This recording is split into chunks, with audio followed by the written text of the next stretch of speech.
Real life scenarios को यहाँ पे लेकर के आया है आईसीएसई। एप्लीकेशन बेस्ड सवाल पूछा गया है जो हमारा 2026 का, अगर हम बेसलाइन यहाँ पे देखें ध्यान से 2026 में, तो दो थीम्स पे बात की गई थी। अगर मैं यहाँ पे ध्यान से मैप स्किल्स की बात करूं, मैप स्किल्स बहुत इंपॉर्टेंट है। अब अगर हम लोग देखेंगे यहाँ पे बच्चों, अगर हम ध्यान से देखेंगे 2027 के अंदर क्या किया गया है, 2027 में अगर आप देखोगे, अब जैसे 2026 को अगर मैं ध्यान से देखिएगा यहाँ पे, तो एमसीक्यूज का जो पैटर्न रहा है 2026 में। हाई क्लास 10 क्या हाल चाल आप सभी के। तो बच्चों स्पेसिमेन पेपर तो आईसीएसई ने रिलीज कर दिया।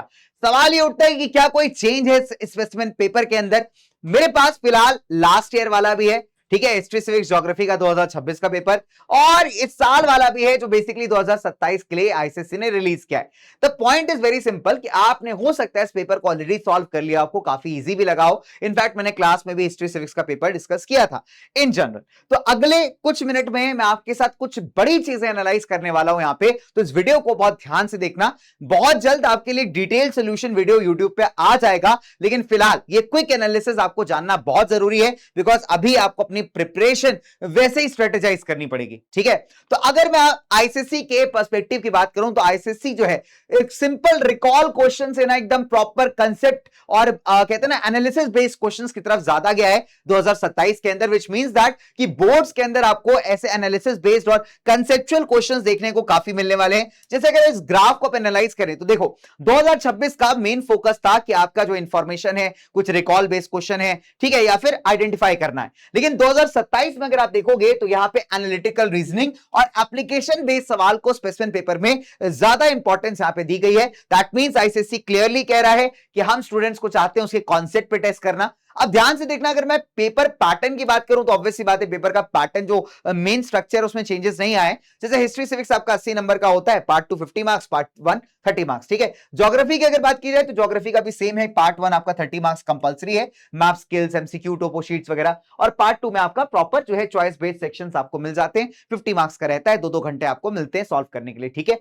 तो दैट मींस कि जो पेपर का ओवरऑल जो आपका पैटर्न है वो तो सेम है, मतलब जिस टाइप से क्वेश्चंस आपके पूछे जाएंगे, जिस तरीके से डिवाइड किया हुआ है सेक्शंस के अंदर, वो सारा सेम है। 15 मिनट का रीडिंग टाइम मिलेगा, वो भी सेम है, तो इसमें तो कोई चेंजेस नहीं है। बट पेपर को प्रिपेयर करने, क्यूरेट करने के जो तरीके हैं उसमें चेंजेस जरूर हैं। अब जैसे 2026 को अगर मैं ध्यान से देखिएगा यहाँ पे, तो एमसीक्यूज का जो पैटर्न रहा है 2026 में बहुत स्टैंडर्ड है। रिकॉल बेस्ड क्वेश्चन थे, सिंपल असर्शन रीजन क्वेश्चन थे, इवन जो आपके आप कह सकते हो इमेजेस वगैरह पूछे गए थे ना, बहुत सिंपल थे, ठीक है। जैसे वर्ल्ड वॉर 1 का हेडलाइन दे दिया तो आप आसानी से आइडेंटिफाई कर सकते हो कि वर्ल्ड वॉर 1 के बारे में बात की गई है। बाल गंगाधर तिलक जी का इमेज दे दिया, ठीक है।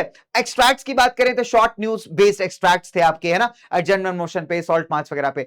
अब अगर आप 2027 को ध्यान से देखें तो यहां पे एनालॉजी या रिलेशनशिप बेस्ड क्वेश्चंस पूछे गए। जैसे कैबिनेट मिनिस्टर अगर इनर कोर का पार्ट है तो डेप्यूटीज जो है वो जूनियर मोस्ट मिनिस्टर्स होते हैं, ऐसे करके एक क्वेश्चन बनाया गया था एनालॉजी बेस्ड। विजुअल्स में अगर हम देखें तो ग्राफिक्स काफी चेंज हो गए, कंसेप्ट बेस्ड फ्लो चार्ट्स आ गए हैं, ठीक है, या फिर आप कह सकते हो पब्लिक पोस्टर्स के थ्रू आपसे क्वेश्चन पूछा जा रहा है। तीसरी इंपॉर्टेंट बात कि यहां पे सोर्स अगर आप देखेंगे तो काफी ज्यादा डिटेल्ड एनालिसिस वाले सोर्स को भी यहां पे ऐड किया गया है, which is again a great change अगर हम कह सकते हैं पेपर पैटर्न के अंदर, मतलब जो इंटरनल पैटर्न है पेपर में क्वेश्चन करने का, राइट। इसी तरीके से अगर हम बात करें सिविक्स की, तो 2026 में सुप्रीम कोर्ट के ऊपर बहुत ज्यादा फोकस था कि आपका अपॉइंटमेंट कोर्ट ऑफ रिकॉर्ड क्यों कहा जाता है, उसकी जुरिस्डिक्शन पावर्स हो गए हमारे। लेकिन 2027 में अगर आप देखोगे फोकस शिफ्ट किया गया है high courts and subordinate courts के ऊपर। तो लोक अदालत बहुत इंपॉर्टेंट है, यहाँ पे क्वालिफिकेशंस वगैरह पूछे गए हैं, है ना, जुरिस्डिक्शन की बात की गई है, और सबसे इंपॉर्टेंट बात रियल लाइफ सिनेरियोस को यहां पे लेकर के आया आईसीएसई। एप्लीकेशन बेस्ड सवाल पूछा गया है,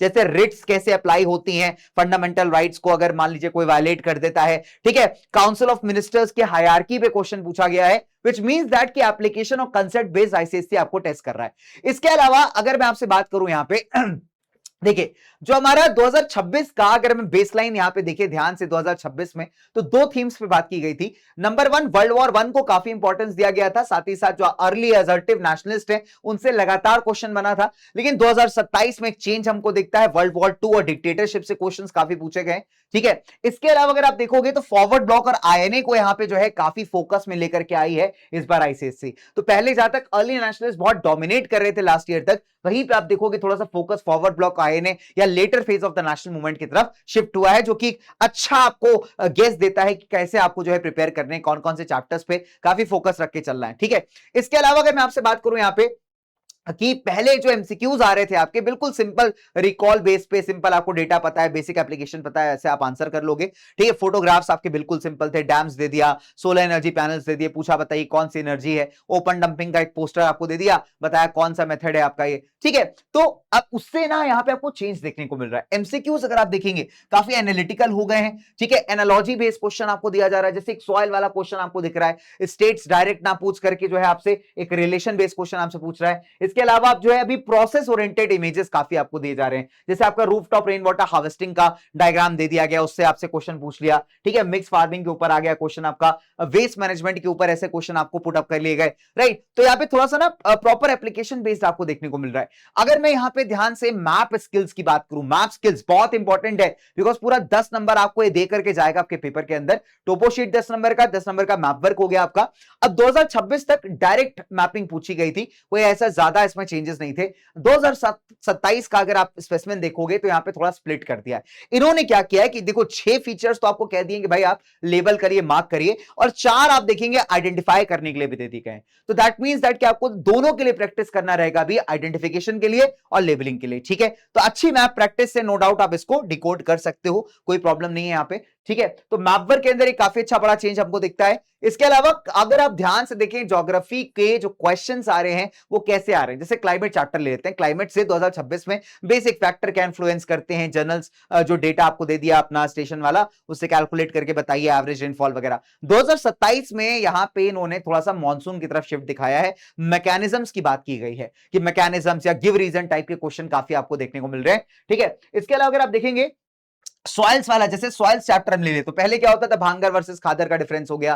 ठीक है, इस टाइप के क्वेश्चन ज्यादा बनते थे। अब 2027 में अगर आप देखोगे तो सॉइल कंजर्वेशन पे फोकस किया गया है, कंपैरेटिव मॉइस्चर स्टडीज पे फोकस किया गया है यहाँ पे। ठीक है, सिमिलैरिटीज पूछिए, बताइए क्या है रेड और लेटराइट सॉइल्स की। तो ऐसे कंपैरिजन बेस की सॉइल का कंपैरिजन क्या है, उसके फीचर्स आपको पता होने चाहिए, ऐसे क्वेश्चंस आपसे ज्यादा पुट अप हुए हैं। सिमिलरली एग्रीकल्चर में पहले क्या रहता था, कॉफी कल्टीवेशन, कॉटन वगैरह के ऊपर क्वेश्चन पूछ लिया। ठीक है, 2027 में चाय पे क्वेश्चन आया है, टी कल्टीवेशन पे आया है, मिक्स फार्मिंग पे आया है दोस्तों, ग्रीन रेवोल्यूशन के ऊपर आया है। तो ऐसे क्वेश्चंस आपसे पुट अप किए जा रहे हैं। ठीक है, इसके अलावा अगर आप देखोगे मैन्युफैक्चरिंग के अंदर क्या था 2026 में, देखो सबसे आसान भी था ये और काफी लिमिटेड था। क्या ना, कि आपको पूछ लिया कि बताइए पेनिनसुलर रीजन में शुगर इंडस्ट्री क्यों शिफ्ट हो रही है यहाँ पे, राइट, बेसिक पेट्रोकेमिकल्स क्या है हमारे यहाँ पे। ठीक है, चलिए अब अगर हम लोग देखेंगे यहाँ पे बच्चों, अगर हम ध्यान से देखेंगे 2027 के अंदर क्या किया गया है, 2027 में अगर आप देखोगे तो यहां पे इन्होंने ये पूछा है कि बताइए जो प्लांट्स आपके शोर बेस्ड हैं उनका क्या एडवांटेज है, कॉटन हब्स कौन कौन से हैं, इकोनॉमिक सिग्निफिकेंस क्या है। तो यहां पे एक तरीके से आप देख सकते हो इनके आउटकम बेस पे सवाल आपसे किए गए हैं।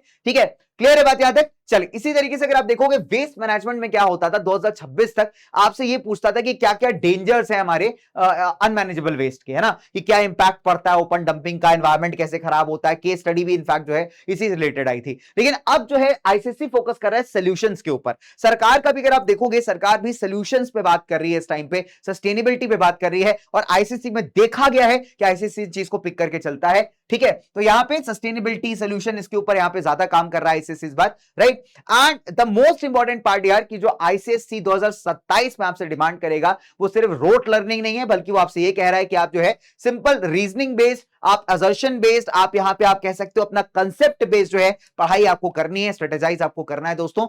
और एक बेहतरीन बात बताऊं मैं आपको, देखो मैं जब बच्चों को पढ़ाता हूं, है ना, बच्चों को अच्छी बात पता है कि चाहे लास्ट ईयर के बच्चे हो चाहे इस साल के बच्चे हो, हम लोग ऐसी चीजें करते हैं जो पेपर के अंदर कई बार स्पेसिमेन हो चाहे बोर्ड पेपर्स हो, आपको कई बार सम और दी अदर वे में देखने को मिलती हैं। अब जैसे अगर मैं अभी की बात बताऊं तो काफी चेंजेस आपको पेपर के अंदर दिखें कि आईसीएससी जो है आपको कंसेप्ट पे बार बार फोकस कर रहा है। यही हम क्लासेस में कहते हैं कि भाई concept is the key, right. अब जैसे ये क्वेश्चन आया अभी आईसीएससी स्पेसिमेन पेपर के अंदर, देखो कैबिनेट वाला क्वेश्चन आया, और ये क्वेश्चन मैंने मेरे लेक्चर नंबर 2 में कराया था, PM and council of ministers में, सेम जूनियर मिनिस्टर वाला। और वहां पे बच्चे लगातार कह रहे थे कि नहीं सर मिनिस्टर ऑफ स्टेट होना चाहिए। मैंने उनको बार बार एक ही बात कही कि देखो आईसीएससी तुमसे पूछेगा तो आंसर डेप्यूटी ही देगा, और इस बार का आईसीएससी स्पेसिमेन पेपर देखो तुम, आंसर डेप्यूटी है बच्चों। तो आईसीएससी किस तरीके से सोच रहा है, कैसे आपको क्वेश्चन पुटअप कर रहा है, वो क्या चाहता है, ये आपको तभी मिलेगा जब आपके पास राइट गाइडेंस हो। ठीक है, तो अभी भी अगर आपको लगता है कि सर हमको ऐसा राइट गाइडेंस चाहिए तो भाई victory batch is all for you. तो विक्ट्री बैचेस के अंदर आप बिल्कुल आ सकते हैं। डिटेल सोल्यूशन तुम्हारे लिए मैं अभी जल्दी लेकर के आऊंगा, वीडियो पूरा डिटेल कंप्लीट हम लोग डिस्कस करेंगे स्पेसिफिक पेपर को, लेकिन जरूरी है कि अभी से अपनी प्लानिंग को स्ट्रेटेजाइज करिए and you can definitely score very good. तो पेपर बहुत इजी था, लेकिन पेपर में कुछ हिंट्स छुपे हुए थे कि आईसीएसई आपसे क्या डिमांड कर रहा है। ठीक है, क्लियर है सभी को यहां पे बात? चलिए, तो बस सक्सेस 2027 में 3 चीजें मांगेगी आपसे। मेमोराइजेशन को आपको नहीं करना है, आपको एनालिटिकल सोचना है, डिकोड करना है चीजें और कंसेप्ट पे अंडरस्टैंड करना है। ठीक है guys, bye everyone, all the best बच्चों, मिलता हूं आपसे बहुत जल्द एक लॉन्ग वीडियो में। Bye friend, take care, bye.